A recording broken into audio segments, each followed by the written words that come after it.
What's going on, y'all? We back. It's been a long time. I Been a forgot to long do the time. intro. It's been a whole. Bless It's been a real long time, man. It's your boy Rico, along my little big cousin G David, and our boy Raul, the zookeeper, and we are the Friendly Fire Podcast, the hottest podcast on either side of the Mississippi. 70 long time, a lot of life changes. Is the Mississippi still a thing? I don't even know, man. Long, it might have frozen, dried up, something evaporated. It's been a minute. We've been trying to get our individual lives together and then trying to meet back up, but we are back. The boys are back. We ain't break up. We still like each other. It was close though. It was close. It was close. It was close, man. First the Fire Nation break up, then everything wake up. Rico went MIA, went on a podcast. I put button podcast. Oh, damn. I started putting him on milk cartons on the side. He was nowhere to be seen. I'm gonna hand it out flyers. You seen this, man? I was going. Instead of fire emojis, he was posting snowflake emojis online. Winter a cave. I won't let that happen again. But we are back. How are y'all doing? My educated cuzzo over there. How you doing, my boy? How you feeling? I'm doing good. Like, I'm stressed and got relieved today. Facts. I'm glad that you was able to knock that final out. I know I'm already knowing you passed, and I ain't even worried about it. Zoo, talk to me, Mr. International Player. How you feeling? Ooh, catch like my feeling. Here. Yeah. Just going one day at a time. But no, I've been enjoying the new job. Pretty decent. It goes by fast every day. Like I was just telling you guys, I get, yelled at in every language. That's always fun. Yeah, it happens. But we are back. We got a lot to talk about. We're going to start off with some of the most recent news for everybody's favorite rapper, Kanye West. He is back in the news after basically catching hellfire from every single direction, getting dropped from a lot of his partnerships and getting quote unquote canceled, although we know that doesn't exist. He's back in everybody's a lot of people's good graces because they're weak-minded because of a soul sample he dropped. But no, that's not the main reason I want to talk. But I just kind of want to discuss a lot of the aftermath that he's faced and like kind of, him and Kyrie really. And it, like what you guys kind of thought of watching all of that kind of roll out live. They took his honorary degree away. I've never seen that. I think Bill Cosby still got his. Like, nah. You didn't. I know you didn't go to this school, but we're not even gonna pretend like you went to the school. Yeah. I started playing those college dropout skits. One of people who get degrees. Yeah. So no, I mean, it's kind of crazy just because of like we all knew it was gonna lead up to this, especially Rico. He was sitting back like king. Like look. I said one time, I'm like, he needs to be careful because X, Y, and Z is not gonna go over well. And then I just got quiet because I'm like, I don't need Zeus saying I'm hating. I'm just like, look, y'all need to watch out. And sure enough. It leads to the question, what was he cooking? Because I still do not know what the end goal of this is. I don't know what the whole like idea of being independent, black owned, this, that, and the third. It's like cool, but it's like, bro, you burned so many bridges just to prove that you could. And it's like, what do you gain from this? Like it was so much alienation that went on. And it's kind of like it's still going on. It's still going on. Really tough for yourself moving forward.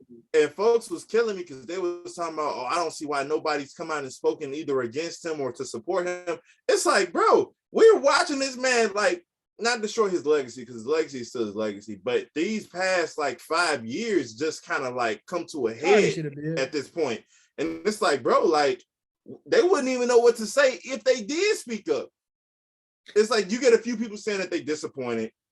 It's like, okay, cool. But like, nobody's going to come out flat out and either fully support or fully go against them, because you fully go against them. Now you got the Kanye stands, the hip hop heads. Oh, you was never down for the cause and this, that, and the third. But if you come out and support them, now your money messed up. So it's kind of like his quote unquote crew or whatever is in like a weird state of limbo. Like, what do you expect them to do in this situation? Like, do I speak up and mess up my shit? Yeah. What'd you say, Zoo? No, I knew it was bad when Chance hasn't said anything. He's the first person to defend Ye on Twitter. Yeah, when all that stuff came out with Trump, Chance was like, yeah, just based off the color of your skin, that doesn't decide who you gonna vote for. Chance heard him say something about the Jews. He was like, sure, man. Jesus was a Jew. I don't know what to tell you. Jesus had skin of, what was it? Skin of rust. Yeah, bronze. I can't help him out on this one, man. Hair like wool, Rico. Hair like wool. We was original. Like wool. We was original. Kyrie was right.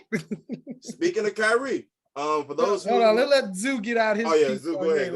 Silence him. Oh, nah, it's a lot of shenanigans that go on in the industry.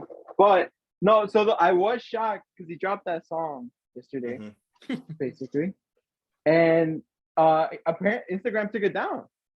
Really? I don't know if they did it for copyright, because he didn't say anything crazy in the song. He had the Alex Jones sample at the end, but in the outro, but Alex Jones wasn't saying anything weird. It was a clip from the interview, but Ye doesn't mention, how you had said the Hitler thing and said all that. It wasn't even mentioned in the song. They took him down. They banned him from Instagram for like a couple of days, whatever. Oh wow! So I don't know what that was about. But yeah, and then Charlemagne had that one guy. I don't know if he was like I think he might be a record executive or whatever. And Charlemagne basically asked him, like what do you say to like, Kanye said that you guys control everything, and then you guys basically destroy his career or whatever. And the guy was like, he didn't know what to say, because Charlemagne is always going to ask those questions where it's like he's going to put you in a tough situation. The same thing, he didn't know what to say. But I mean, at the end of the day, this isn't our first rodeo. It's a bad rodeo. This is a bad one. It's a bad rodeo. He did take it.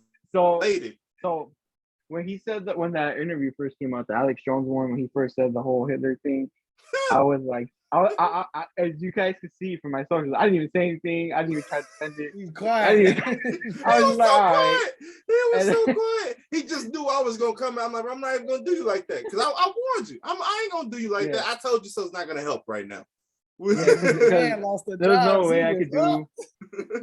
There was a lot of people, like, from at least the people I follow on Twitter, like the Ye stands, that did start like changing the Twitter handles to like now reference Ye.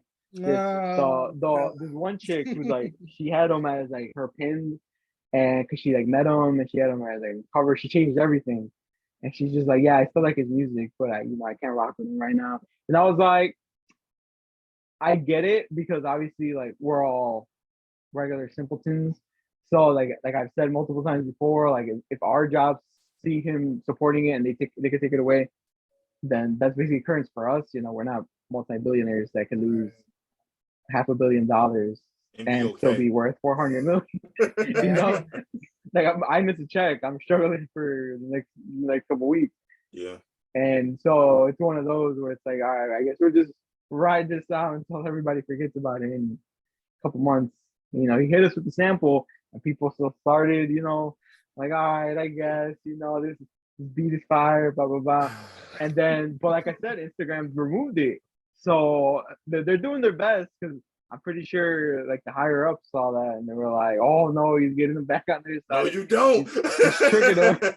What got to tapping in that meeting? They would stop. You stop that right You stop that right now. But not see not a head nod at all. So we'll see how long this whole fiasco lasts. I mean, it goes in with the Kyrie, Nike just dropped them. And Kyrie hit him with the I'm finally free, like the free at last thing. Oh, free at last. Basically, yeah, he wrote like on the paraphrase of it. And it's so we're gonna see how that plays out, because like, will he start his own deal? Like, I think it would be crazy if like him and Ye started their own little mini shoot thing. That thing will sell out. Yeah. So I wonder if they would do something together. I don't know. There's a black entrepreneur, I believe he makes clothes. I don't know his name, but his brand is called Fiya, CIA, and he has a few like black athletes might have to change that every week. No, I'm sorry, SIA. I apologize. SIA. My bad.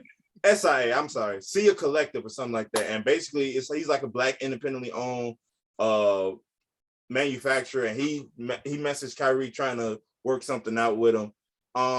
I do think that the Kyrie sweepstakes for shoes would be very interesting. The ones that he duct tape, Nike gonna flip them, or whoever pick him up, they gonna flip it. Yeah, it's one of those things where, because if he goes to, let's say he goes to a smaller but major brand, so if he goes to like a Puma, or he's not gonna do Adidas probably. We got banned Kyrie's now. Yeah, but like that would be like him and some Pumas could be kind of cool. Like it would be interesting to see how or New Balance. So no, New Balance I think was. No, my homie said he probably won't do New Balance because it was founded by some white dude from Boston, and you know how he ended up with Boston. So it's very interesting to see how all of this is playing out. One thing, this is to super backtrack because obviously we didn't get a chance to cover it, but like when he had to do the whole like summer packet of homework to get back in, like I wasn't a fan of that. I didn't agree with him not taking full, because. I'm not advertising. It's like, bro, you're Kyrie Irving. You're one of the top 20 players in the league when you're healthy. Like anything you do, I get it, but at the same time, you have to understand. Like you can't see my issue because I'm a big fan of that commercial with Charles Barkley. I'm not a role model. I know you was trolling when you put it in the group chat, Zoo, but I'm actually a fan of that commercial because I do believe that we need to be careful making these celebrities role models. But at the same time, these celebrities have a tendency to pick and choose when they want to use their influence. When it's something in their, okay, I can benefit from this, all of a sudden it's, well, I know my impact as a such and such or as a this or that. But when it's them sharing an opinion or them sharing or whatever else, and people get on them about that, then all of a sudden it's like, oh, well, I was never somebody that the kids should follow. I just play basketball. I just make music. You feel me? You can't be a role model when it's convenient, in my opinion. But that's the thing. And like, I agree 100% with you. But my thing with Kyrie is like, we know as a people, not just black people, we know how this nigga is with the flat earth thing, with this, that, and the other. So vaccine, it's like, all of that, yeah. It's like, don't crucify the man when he say something you don't like, but then try to be like, oh, why are you doing? Like, he been telling you this is how he rolling. Like, y'all wasn't with him on the flat earth thing. Like, why is this such a big deal? Like, you wasn't with him back then. You wasn't with him at the vaccine. You damn sure not with him now. So why are we even like, oh, Kyrie's a role model? Like, nobody was ever rocking with Kyrie as like a role model outside of basketball. Yeah. I think my only, and I don't want to say devil's advocate, but the only caveat to that is because of what the article or the documentary in and of itself said in regards to Jews and I think my issue is Kyrie, and I said this in our group chat, Kyrie came off as somebody who didn't watch the whole thing the whole way through, or somebody told him this is what this contains. So he was like, oh, okay, I'm down with that without knowing the full story. This isn't like a Marvel movie where you just know this is something that is presenting itself as fact. And you're saying, oh yeah, I agree with that. I did this, I did that. It's like you did the Spark Notes. It's the Spark Notes. And it's like reading The Raisin in the Sun and thinking it's about grapes. Basically, it's like it's not about that. Yeah. Like, it's not what you think it is. And you did LeBron did. Instead of watching it, he probably saw the intro or read the quick, the synopsis. Yeah. Like I said, oh yeah, I can rock with that. That's like being in English class or something, doing the Spark Notes of Shakespeare, and then your teacher asks an intricate question that she or he know ain't gonna be in the Spark Note section. So now you gotta, I don't remember that. There's a reason you don't remember that. Because you didn't do your proper due diligence. Go. Wherefore art thou? So I mean, it was one of those things where, he did have to deal with the consequence of his actions, but at the same time, you can also be like, all right, y'all niggas y'all doing a lot. Type. So it was like one of those things where two things can be right. Yeah, even Blue agreed. He's doing a whole lot. Where two things can be true at the same time. It's like, yes, Kyrie may have been wrong for how he went about what he went about, but all of this extracurricular that they had that boy going through was a lot. So I'm very curious where he goes in regards to how his shoot deal is going to work. I think it'll be interesting. That was Think Piece Central for like a whole month, and I was like, man, I just need us to talk about something else. And lo and behold, the great Deion Sanders gave us something else to talk about after going undefeated this season and winning the SWAC championship. Coach Deion Primetime Sanders announced that he would be accepting a Power 5 D1 job at Colorado University. And boy, oh boy, there was a lot of people with a lot of opinions. I'm gonna just go ahead and summarize everything basically. So when Deion first got to JSU, a lot of people were assuming this was just supposed to be a stepping stone to get to a Power 5 university, which is what he always wanted to do. Some people just felt that he didn't want to have to be somebody's assistant. He wanted to prove he could win somewhere and then go and get the job he thought he deserved.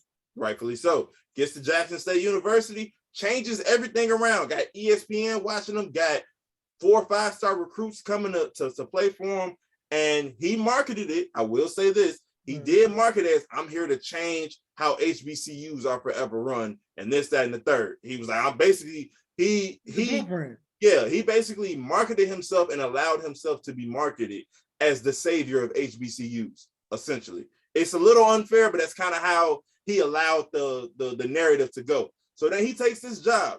Oh, you're a sellout. Oh, he's leaving all these black boys behind to go coach at these white schools, this, that, and the third. I'm not a huge fan of how they are going about telling this story for him personally, but I want to hear y'all opinions first before I give mine. So, G-Baby, what you think?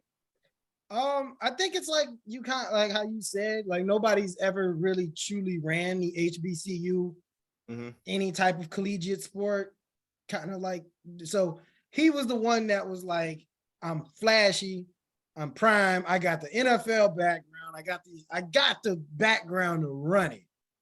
I'm not gonna run it forever, but I'm gonna show y'all how it's done. And so he opens the gates where it's like, hey, it's a market for HBCUs. But his intent wasn't to be like the savior, like they're trying to paint him out to be.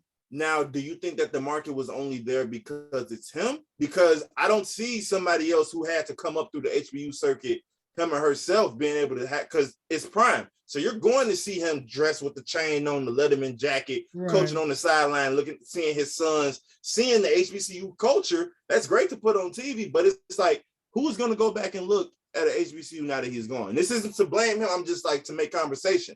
Like, how does that all come about? You think? Like, how does that, like, what do you think about all of that? Like I said, it's Deion.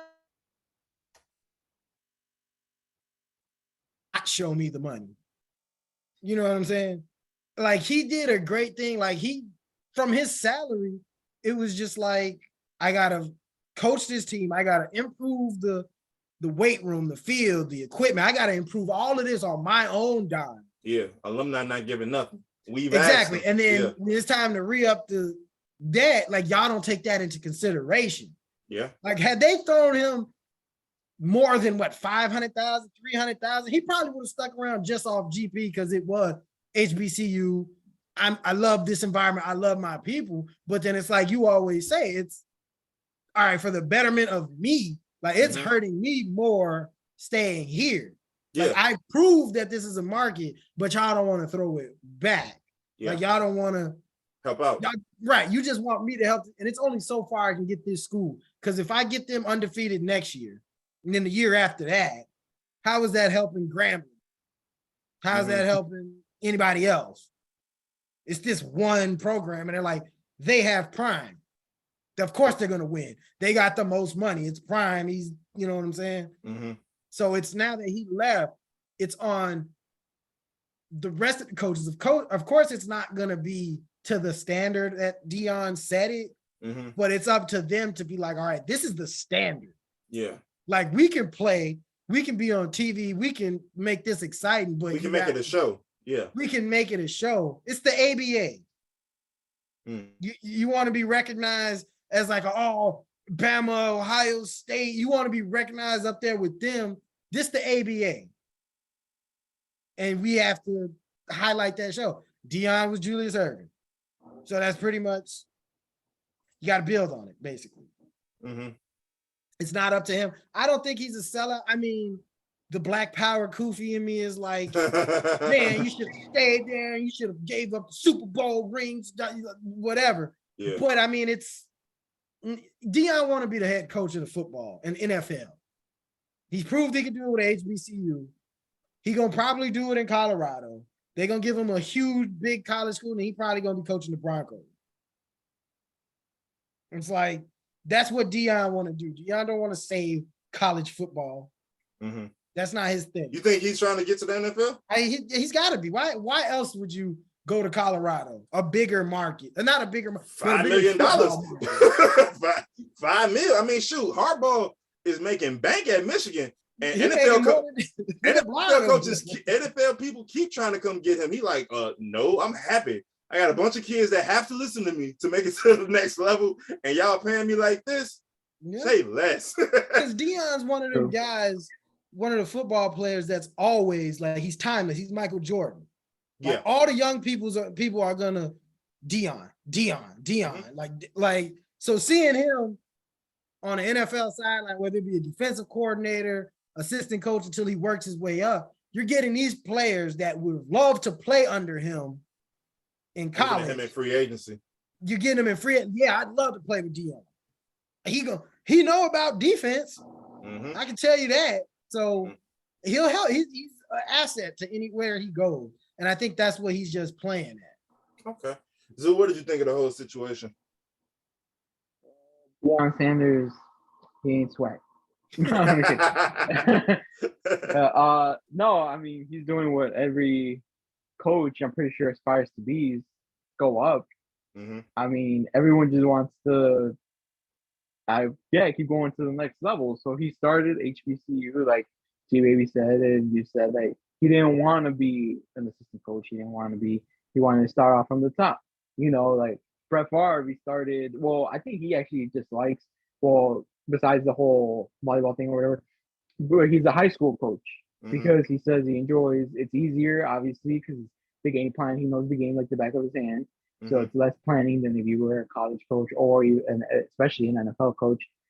So he loves football, so he's just a high school coach. But Deion Sanders doing HBCU, and he's probably just gonna keep going up the ladder, and I think he will go to the NFL.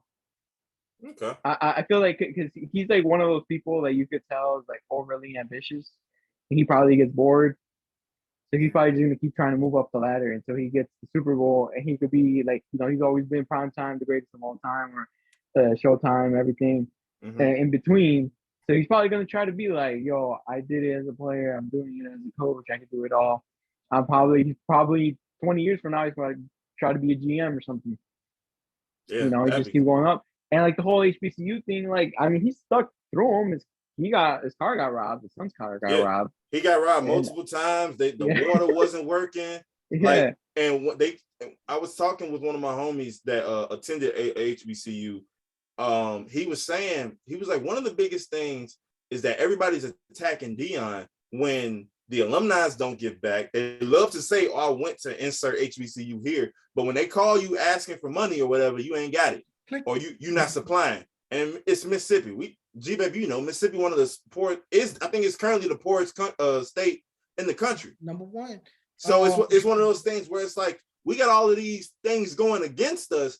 And literally. So it's like, we got everything kind of rooted against me. You expect me to sit here and stay? And it's like, I know a lot of people was talking about his sons. It was like, Shador has NFL level talent, but he's at a HBCU. So this also helps out his son. He told him, this is your starting quarterback. Like, flat out. I got folks come. They have like 85 five-star recruits asking to come into the transfer portal as soon as he announced he was going to Colorado. I'm like you said, the black person in me wish that he would stay, simply because I didn't attend the HBCU, but I understand through word of mouth and just through listening what HBCUs have to go through in regards to funding, in regards to taking care of their students and their student body. And I really enjoyed the joy that he brought to JSU and HBCU football. It was a cultural thing. You had rappers pulling up to Mississippi to watch a college football game. Like it was a thing. It was an event. But at the same time, I got to look out for me and mine. So if the best opportunity, not only for me, if I decide to do the NFL, to move up to the NFL, and for my sons to get to the NFL, for whatever else I want to do to happen, is to take this move to Colorado, then fine. I didn't did everything for you. We only lost 5 times in the 3 years I was here. We back-to-back champions, and they still in the playoffs right now. They got I think like the final like FCS Bowl or whatever. Like I'm doing everything y'all asking me to do. Right. And so I think that's what it is. It's like it'd be all right, we saw you can win with the blacks. Now come over into the big boys, right? You know, win over here. If you could do that, then it's like, okay, you for real. And I want to see him smoke Nick Saban, because Nick Saban had a lot of stuff to say when Travis Hunter went to JSU. So, oh yeah, we're paying. They're paying him all this money. That's why they're getting up. Like, no. So I mean, obviously that's still Alabama. So that may be down the line, but that's generations. So it's one of those things though that I'm excited for him, like just because I love Coach Prime, I love what he's doing. But I do feel that with him gone, that's just gonna be like so much getting taken away from the HBCU sports atmosphere. Like I hope more athletes step up to give them a chance to, I'm not even saying come coach, but give them a chance to showcase their talent, whether it's doing strictly HBCU, NFL, NBA, MLB combines or whatever else, because it's talent everywhere. So it's one of those things where like HBCU, sometimes they go there because of the grades, or they go there because of here or whatever. So it's a lot of opportunities. I wish him the best. I'm not a fan of folks like praying, like literally like the pastor praying on his downfall. Like, no, bro. Like that's how you're supposed to pray. You know that better than anybody. Like, come on now. Like God didn't say this nigga he prayed for every weapon to prosper. Like, like no, we're not every single one. So I'm not a fan of that. I don't agree with that. But yeah, I wish Prime the best. And I think that this is going to be a very that's another thing. I think that we as minorities, not just Black people, because I know Hispanics go through it as well, to a certain extent. I don't know like the full gist of it, but in regards to staying someplace or staying loyal to jobs or to companies or whatnot, Black people have a hard time quitting jobs sometimes. It's just one of those, like, I think a lot of it comes from like what our parents had to deal with. All right, you got that good job, you just hold down and you just do what you got to do. 401k, so you can retire at 85 years old and be able to live the rest of your life out type of stuff, instead of pursuing better opportunities as they come along. It's because you get to building those relationships. You know how you get when you be like, oh man, I've been here for 6 months. 6 months, I'm gone. And then you meet that friend and you're like, yeah, I can't leave my homie. And it's like, it gets hard. It gets a little hard, but then it's like at the end of the day, you got to do what's best for you, especially in a job. Yeah, and especially like an HBCU that's obviously not doing the best for you. You know what I'm saying? Like they see what they had. That's if it's anybody you throw some money at, it's Prime. You see what I'm saying? So after he done proved it, that's the thing. It's more of a all right. Y'all don't respect me over here. Like I went above and beyond. Like y'all said, I got robbed. I took my own money. My little savings, my NFL to put it back into the field and put it back into the program. Yeah. And y'all still gonna like, all right, I'll go somewhere else where maybe they'll appreciate it. Yeah, like y'all can keep all of this. I'm not asking for none of it back. I ain't asking to be reamboursed. Y'all still got all of the facilities. Keep everything. Y'all just got it.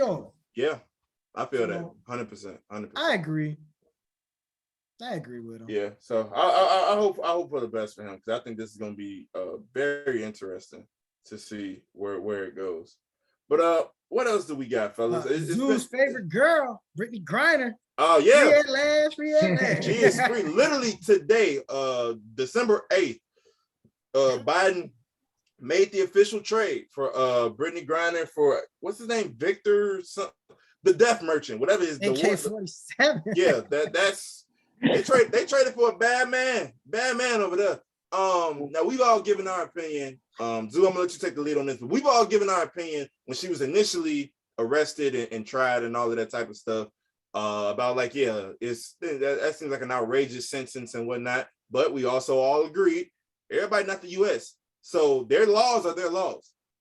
But at the same time, we was like, damn, we do hope she come home. Like, that's crazy type of stuff. And we didn't think she was, I ain't gonna hold y'all. I thought she was gonna do that 9-year bid. I'm not going to lie to you. I did not think they was gonna pull the trigger. Zoo, go ahead, because you were we didn't really get a chance to talk to you too much in the HBCU section. So in the political aspect of all of this, give your opinion, my friend. So we took LeBron James and got back CJ Watson. That's what happened. Traded LeBron for Caruso. we could have done something more. Like I'm sure they could have finagled. Like obviously get Brittney Griner back. Like I'm not mad she's back. Like obviously, like she should be here. But we could have, like, hey, send. I'm sure they have like some American war hero over there. There's no way they don't. I think they do. I don't know if he I don't know if he came with the package, but I know there was a U.S. veteran that's like a prisoner of war over there right now. They traded money with some cash. We could have done that. Come back, some cash considerations. Maybe we. He got an option. Instead of sending $2 billion to Ukraine, we only send one. Something like that. It's like, all right, we'll loosen up on our funds over here, or something. I know they could have done something, but I just think it was a lot of pressure. I think obviously election time is getting closer. We're only primaries will be next year, weren't they? I believe so. Yeah. Yeah. So that's coming. Herschel Walker barely lost to in Georgia. So the Democrats are struggling for this man who clearly has CTE almost won the election. So apparently a werewolf can kill a vampire. He had my vote because I didn't know that. So it's like the Democrats are struggling. So obviously I can see why they wanted to do something strong, like because Trump got ASAP Rocky back, but he didn't give up anything. He's like, I think he threatened them with war. And I'm like, all right, what's that ASAP back? And right here we gave up a big asset, because I know people were saying that like, well, he still has to serve prison time in Russia, but like, do we know that? Are we gonna have someone over there keeping tabs? Or they just like, yeah. Like Lex Luthor not staying in jail. He got a truck full of rocket launchers waiting for him to just sell out. I already know he do. Yeah, get to work. Yeah, they're gonna hit up Ukraine like pop. So yeah, that was my only thing. I feel like we could have gotten something back, a future first rounder. Like, if another American just happens to get arrested over there, they gotta get sent back too. First round pick. All the time, yeah. Some cash. You got your picks for the next 5 years. Any more jewels y'all find over there, y'all can send them back this way. Y'all got the worst war record, which y'all do. Yeah.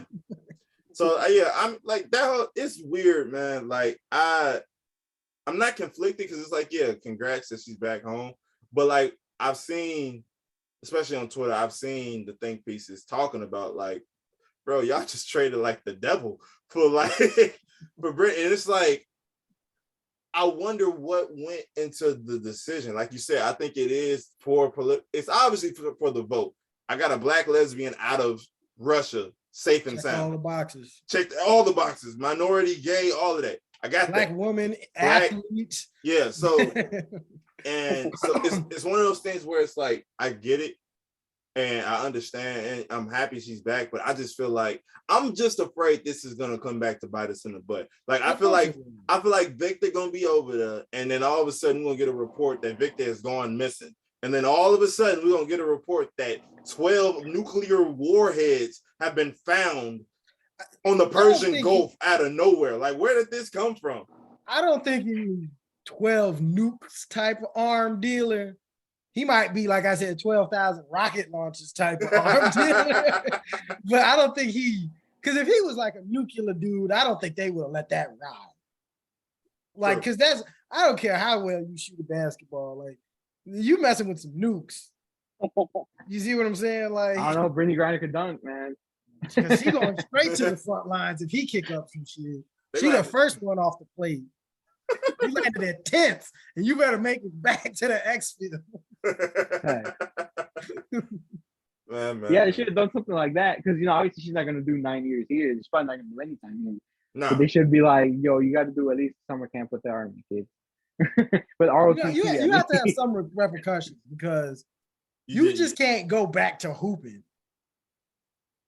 Like, we traded our arms. Man, look, all she got, if she averages 30 during the Olympics, I think all is forgiven. But that's the Olympics. You got to average like a triple double. As long as she kills it with USA on her chest, and she basically got to get the USA tattoo, like just the whole sleeve. She got to cover up the sleeve. She got she got to see the USA national flag. anthem. She got to cry. They got to focus in on her eyes. Tear, the one tear, the Denzel tear. Yeah. While that national anthem on the scene. Every time she yells, we gotta hear an eagle screech and fly overhead or something like that. Buddy gonna be at the top of the stairs with the RPGs, 2 for 1. Hey, he pulling up the do we have a problem?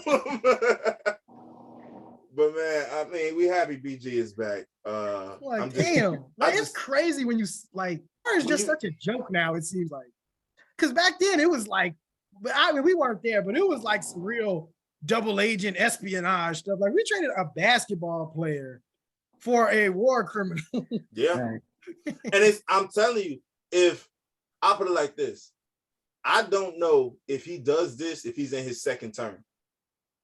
If there's like, okay, no, you hear me? I'm saying like, if it was one of those like, oh, I'm not getting reelected anyway. Like I didn't get my 2 terms. Right. I don't think he does this because it's like, because the only thing I can think of is the Democratic Party would send somebody to be like, to call Biden out.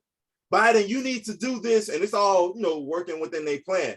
Oh, and then all of a sudden, Miss Democrat, oh, by the way, I'm running for 2028 or whatever presidency. Yeah. And then it's like, oh yeah, she was the one that spoke up and convinced Biden to go get. So that's the only thing I could think of that would make him pull that trigger.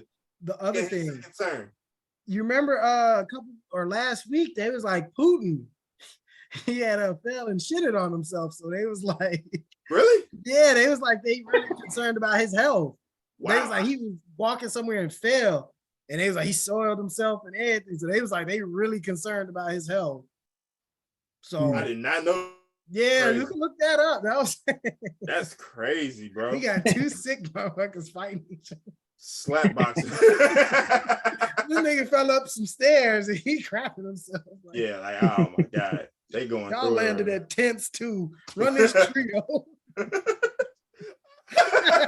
Go get here and get your load out. Cause y'all, man. Yeah, that's crazy. Yeah, that is just wild though. All political stuff seemed to stop. Like the Herschel Walker stuff stopped. The Ukraine stuff seems to stop. Making fun of Herschel Walker is just hilarious, though. I don't know why they let that clown himself like that. Because he's black, and it makes us look bad. Because it makes the NFL look bad. You get the NFL. We knew about everybody's brains, mashed potatoes anyway. And Herschel Walker just proves it. Basically, his brain like the little monkey with the tambourine. That they show like. Go ahead, Zoo. It's like, because like his own kids hate him and like we're like, don't vote for this man, like all over Twitter. And it's like, because every time you see a show, like Fresh Prince, All American, when someone's running for mayor or judge in Fresh Prince's case, like the family has to be a pristine, perfect family. Mm-hmm. And with this dude, it's like everybody hates him, even his own family. It's like he has like the worst track record. Yeah. And he was like literally point to. Like if 5 people, I'm pretty sure like the 5 people that forgot to go to vote is the reason he didn't win. So yeah, man. Politics is funny though, because at a lot of that stuff is like very like if y'all remember like when Hillary and Trump was doing their debates, like yeah, bro. Like I remember taking a sociology class and like we were talking about it and we was like, bro, they just sounded like 2 like high school kids just yelling over each other. You didn't know what was. It's just like everything was just like, this is insane. Yeah, and he won that. Yeah, yes he did. I'm more immature than you are. he won. I'm like, wow, that's our president candidate. Yeah. I really sat there and looked at that like, dang. Every now and then I randomly like, because I don't think about politics really until I see a commercial. And side note, this year's commercials was wild. Political commercials are always like Herschel crazy. Walker punches puppies. But like especially Chicago, like Chicago political commercials was just I'm just trying to watch the Bears game, and all of a sudden I'm here. Well, did you hear that so and so hates women? he believes that slavery wasn't that bad. I'm like, whoa. Whoa. The ones like against like Lori Lightfoot, where they were like, did you see this guy like brutally murder this chick in broad daylight? And they'd show the footage of her like yelling, like basically getting murdered, and then they'd be like, "This is Lori Lightfoot, Chicago." It's like, bro, like what? Like recording. Like, I'm in my the Lori Lightfoot administered assassination. It's like I'm here with my family, just trying to enjoy, eat some wings. It's Sunday Night Football, and I'm sitting here just watching the most gruesome stuff. Just like, damn, y'all put that on TV? Like, wow. But no, it was primetime TV. Facts. It was funny. The white dude with them veneers, bro, he lost so quick that he like by 7 o'clock they had announced Pritzker as the winner. It was he didn't even get a chance to like have a party thing if people were coming out. It was like as soon as the polls closed, like in 3 minutes, a poster went up that Pritzker won. It was like, yeah, we're not even gonna waste our time counting these votes. Southern Illinois. Mine's in, and they was like, he won. Yeah, Southern Illinois was so mad. They was like, our votes matter too. And Chicago was like, no. Get out of here, Harvey. Come Get on, the hell man. out of my face. Go somewhere. Stop it. But no, that was funny. Politics is hilarious. What else we got before we get up out of here? Let's talk about some new music. I think SZA's dropping today, or SZA's dropping. Ab-Soul is back next week, right? Yeah, I'm gonna check that out. I'm gonna have to get it. I'm gonna have to get into Ab-Soul for real. The end of TDE. This is the last push. Yeah, I mean, it was like y'all are a record label. I mean, but Ab-Soul, we've been waiting for him since Good Kid, Mad City. Yeah, he hadn't dropped since then, right? He dropped before that. Something. Wow. He had dropped like either right before that or right after. But I remember they kept pushing his album back, so I don't know what this album gonna be. He's probably gonna just be a whole album calling out Punch. Why y'all keep pushing my stuff back, man? Oh, and then tomorrow, my birthday, Ice Cube and Snoop Dogg dropping their album. Oh, yeah, they did it. Are you really like you geeked over this? I am definitely geeked up for Mount Westmore. Absolutely, I am geeked up. Oh no, that's a dope title. Never mind, I'll give you that. That's it's okay. Too Short, E40, Ice Cube, and Snoop Dogg. What? The West Coast is back. Man, G-Baby gonna be smelling like weed for 3 weeks. Good ganja. MC Ren. They gonna bring Gigi Yellow back. No, I'm just playing. I don't know who's on the track. That'd be dope though. Oh, speaking of music, this flannel dry clean as we speak. I'm gonna wear 3 of them. Just change it. He went to the store and got 3 new chains, some all white Air Force Ones. And some Converse. Some Disney pants. You got the Nike Cortez. Be looking like Mac 10 at work tomorrow. He cleaning all his shoes with a toothbrush. But speaking of music, there was a recent debate. It was a recent post on Twitter that Zoo actually showed us about people feeling like DJ Quick doesn't get the respect he deserves. And as the consummate West Coast professional music savant that you are, G-Baby, I would like to get your opinion on all of that. So it is true, DJ Quick does not get the praise he deserved, because not so much as it's like hate on Dre, because like Dre is Dre, but for a music kind of standpoint, it's like Mike versus Prince. Really? Yeah, because it's like DJ Quick's from Compton too. Mm-hmm. And pretty much whatever Dr. Dre did, if you take Quick and put him there, it's probably the same result. I think a lot of Quick's attitude was the cause of it. A lot of things that he did, like he's a diva, if that kind of makes sense, like a musical diva, where he's like, nah, it's got to be this way, this way. So he kind of burnt a lot of bridges for, just different things. But Quick's body of work is ridiculous. And I would say, in a way, he's better than Dr. Dre, in a way, because he actually has his own sound. Like he actually, like when you hear a DJ Quick song, like off the first note, that's DJ Quick. He's not, he uses samples, but it's basically his own sound, like his own little instrumentation and this, that, and the other. Dre was real heavy, like I said before. He took all of Parliament and George Clinton stuff.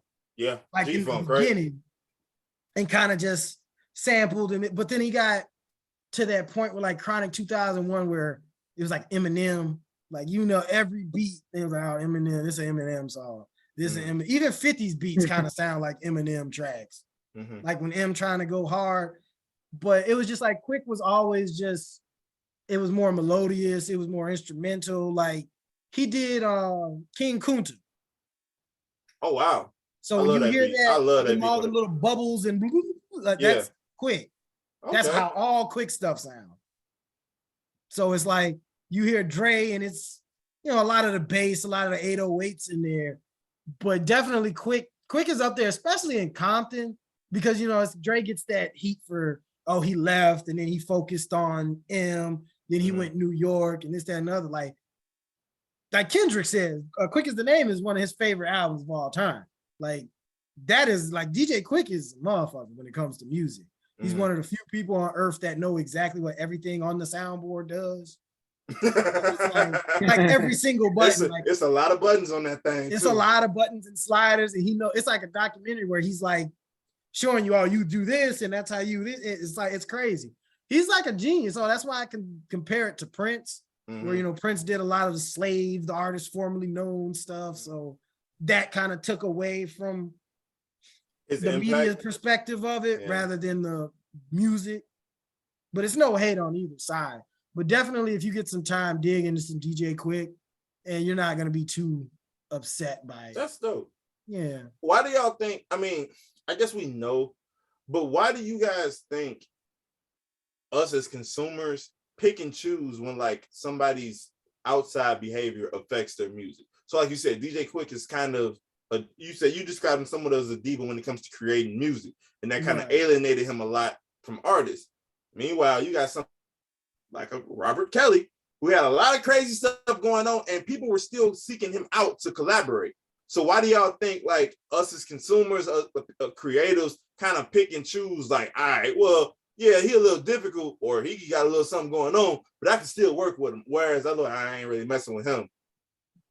It's just how you, I wouldn't say carry yourself, but it's just how like people make you look. And like I said, Dre always had money behind him. Like he had the Ice Cube, the NWA, then you got Death Row. But Quick was also on Death Row. So like a lot of that, like pretty much Dre only did the Snoop and the Chronic. That was pretty much his Death Row stuff. It wasn't the Dog Pound album. Quick question though. Huh? Did Dre find Quick, or did they come up together? Like what was going on? No, it was like Dre, like while Dre was doing the NWA stuff, Quick was doing Quick. Because Quick was in a group with Eazy-E, I forget the name of it. But they had a little group where it was him and somebody, and they had a couple songs together. It was dope. But they were like around at the same time. And it was just like when Dre was on Death Row, it was like Quick was more independent, doing his own thing. He was still underground. And then when Pac came to Death Row, that's when they got Quick too. Because in the California Love video, DJ Quick's in it. Okay, yeah. And then when Dr. Dre left, DJ Quick, they tried to make him the head producer. They tried to give it to Snoop and Quick, but that's when Suge went to jail and it was all type of other stuff. But it was like Quick had the West Coast, like it was kind of riding on him and Snoop's shoulders. And he kind of was like, nah, I'm not the mainstream dude. And nobody ever painted him out as the mainstream dude. But he like Quick was nice with it. He don't get a lot of credit for a lot of the stuff he did, like the Kendrick Lamar stuff, a lot of the Tupac, some of the Tupac, a lot of the other Death Row stuff. He's a good writer. He worked like, it was just some of the people he worked with, he stayed underground. And like, just say when Dre was messing with, George Clinton, he was messing with Zapp and Roger.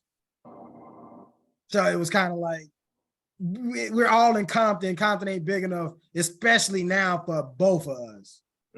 So it was like, we got the track record of NWA, Ice Cube. We'll throw the money behind that machine. Basically what that came down to, at least in my opinion. So what do you think about in regards to like when people like, I guess, pick and choose what character qualities allow them to either rock with somebody or not? Well, I call it morals. But no, I mean, I think it's like a combination of things. Like with Dre, I think he had obviously the more commercial success, like at least mainstream wise. So it was easier for people, like where Quick feels disrespected, that like people would just pick Dre because like with G Baby just said, like, oh, what Quick did King Kunta, but if you ask 10 people out of the street what beat did Quick make, they probably won't know. If you ask Dr. Dre, so could name you every Snoop Dogg song, a bunch of Kendrick songs, et cetera, et cetera. So it's one of those. And then like what you were pointing out with the Robert Kelly thing, like how they would excuse him, but not with someone else.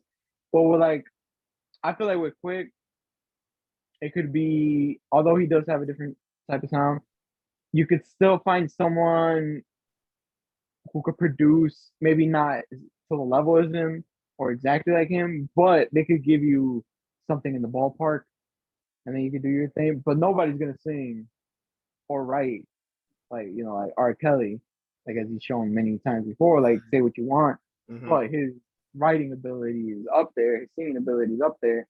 It'd be like it's like up there with well, it's probably up even higher than, but like someone like The Dream, who's like when you hear Dream's voice, oh, you know who that is, right?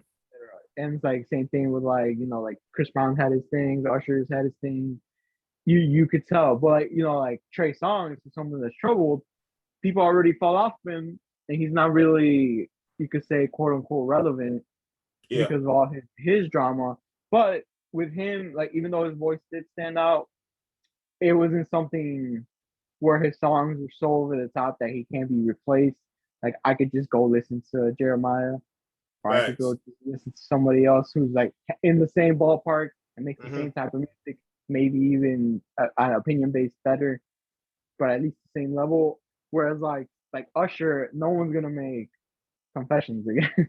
No. So it's like that's where people get to pick and choose. Like I could be like, I'll admit with like the Ye thing. That's because no one's gonna make beats like Ye, like the King of the Soul sample. As soon as you hear that, there's not a question in the world who made that beat. It's like, okay, that's a Ye sample because he got this track from 1954. It was track number 13 on this unreleased album, but you hear that vocal getting sampled right there, chopped, and it's like, yeah, that's Ye. So it's like there's certain people that can do it at a certain level that you're just gonna be like, all right, whatever, we'll let it fly, we'll let it rock, I guess. That's a good opinion. I always found it interesting because, like you said, and it also depends, I guess, who you piss off or give the cold shoulder to, and how much power he or she has, and that affects a whole separate thing. So yeah, that's definitely more of a gang member as well, so he wasn't probably he wasn't the most business savvy, right? Well, no, I mean he seemed like in regards to like dealing with people, like he was like, I'm gonna do it my way, and even to this day he's kind of just like, so it's like he did it to himself. I'm not gonna say like, oh, he's been shunned and blackballed. I mean, you did it to yourself, but it should be.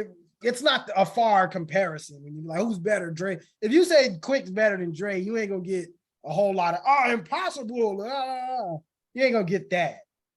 Okay, real quick before we go, I want to get, because I y'all hated on it. I went to Twitter. Folks was bagging on the director because apparently they have either he or she have a history of forcing interracial marriages in their movies. The movie with Jonah Hill, Eddie Murphy, Nia Long.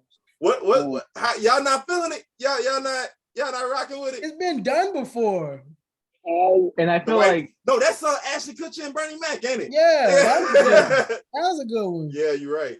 Dang, I mean, right. It's a tale of like, we're meeting the boyfriend for the first time. He wants to marry my daughter off the bat, and this is the first time I met him. There's been a bunch of movies like that. The one with Chris Rock and who's the dad? It's like a Latino family and a black family. Chris Rock's the black family, the Latino family is I know who you're talking about. You're talking about Forrest Whitaker. Forrest Whitaker had one with Adam Sandler.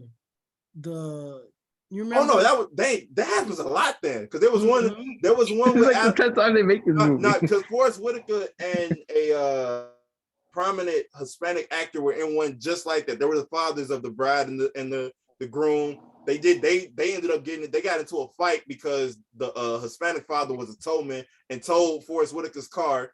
And then they met for the first time at dinner when he was letting everybody know. And then it became a whole thing. Dang, yeah. God dang. They do that a lot. Done before. And then it's also not realistic. Let's talk about this. It is not realistic. How many times I've heard of very little situations when you get to the point of marriage and you have yet to meet the parents. Come on now. Like, even though we in a different state, she ain't went home one time. Yeah. You gotta meet your parents once, even if it's only one time. Come on now, you ain't followed one time. I'll take the plane ride with you. I'll drive back home with you. You ain't did that one time. Not get a plate, not said a happy birthday. You ain't followed on Facebook. No, nothing. Hey. A Zoom call, FaceTime. You be like, how long you been on? 3 years? You're like, damn. You haven't been to try and meet somebody for 3 years. You're like, yeah, of course he should be ready to marry her. Like, what is you fussing about? And of course the parents should be like, nigga, no. Because why the heck is it taking 3 years for me to meet you? And now we talking about marriage? Yeah, right. Like, she knows you. But I don't know. Then Eddie Murphy just gave up being funny, so I don't know how that's gonna work. Well, he did say in an interview, I want to say about 2 years ago, that he was trying to, like, when they asked him, like, are you coming back to doing movies? He was like, I'm tired of doing bad movies. Like, he wanted to be selective with his script selection. So something in this must have triggered something. Well, Mr. Eddie trailer. Eddie Murphy read Meet Dave 1,000 words where he don't even say nothing in that movie. I said this was 2 years ago. Meet Dave. You see what I'm saying? A little bit early. Like, you picked them scripts. Did nobody put a gun to your head and make you write 1,000 words? Didn't nobody make you do that? You did that, Eddie Murphy. Don't give me that shit. Don't do that. Shoot. He was also, like, yeah, it's the one where I don't say no. I got 300 words. That's the one. I'm gonna show my acting ability in this one. I'm making motions in my face. She gonna read me. Right.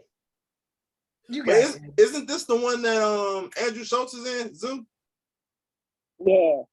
So I don't know. I don't think Andrew Schultz. Do you think Andrew Schultz would take a bad script? He's at the peak of his comedic career right now. But when he got interviewed, he said he did terrible, and that they almost took him off the movie because of how bad of an actor he was, and that they only put him in the movie because his friend's the director or whatever. One of his best friends is the director. God dang. Or producer. So that's why they gave him a small part. You're gonna be looking at the camera the whole time. He's gonna be reading off a piece of paper. Like, he's not reading the menu, he's reading his entire script off his hand. Wow, this food is really good. Turns page. Oh, I mean, you hearing the page flip? I don't know. I'll check it out because I like Jonah Hill. Yeah, but he don't seem like he like comedy no more either. He's definitely trying to. I think he was trying to get out of that. Like, he's trying to get serious, isn't he? He was trying to get out of that fat funny guy role. And I think he's always the fat funny guy. Like, you lose weight, then you get fat, then you gain it again. And it's like, it happens, but at the same time, it's like, okay, I can't be a fat serious actor. You feel me? You can, but he always his funny is his sarcasm. So you'd have to get rid of that. If you're serious and you still doing a sarcastic thing, we're gonna take you as the funny fat guy. Yeah. What's this movie even called? Because he did that one movie with James Franco when James Franco was like the serial killer or whatever. Mm-hmm. And he was like serious in it the whole way, and that movie sucked. So it was like he was good in Moneyball though. He was really good in Moneyball. He was good in Moneyball, but then you're with what, Brad Pitt? He was in Wolf of Wall Street too. But that was that. They had a lot of comedic things. He was a fat funny dude in there.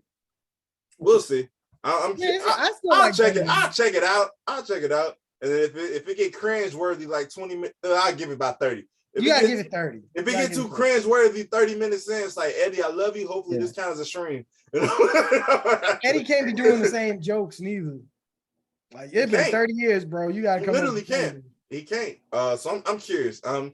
We'll see what happens though. We'll see what happens. But we appreciate y'all after a long hiatus getting back with us for the Friendly Fire podcast. If you have any questions, comments, concerns, feel free to @ us at friendly_fire on IG and Friendly Fire on TikTok. Once again, friendly_fire on IG and Friendly Fire on TikTok. Artists, make sure you send your artwork and MP3s to friendlyfire2021@gmail.com. Once again, friendlyfire2021@gmail.com. If it's music and we like it, it goes on at the end of our podcast. If it's artwork that we like, it'll go on that big, blue, beautiful wall behind G Baby. All right, we appreciate y'all for tuning in. On behalf of my boys, I am Rico, G Baby, Zoo, Friendly Fire. Be blessed. Peace. And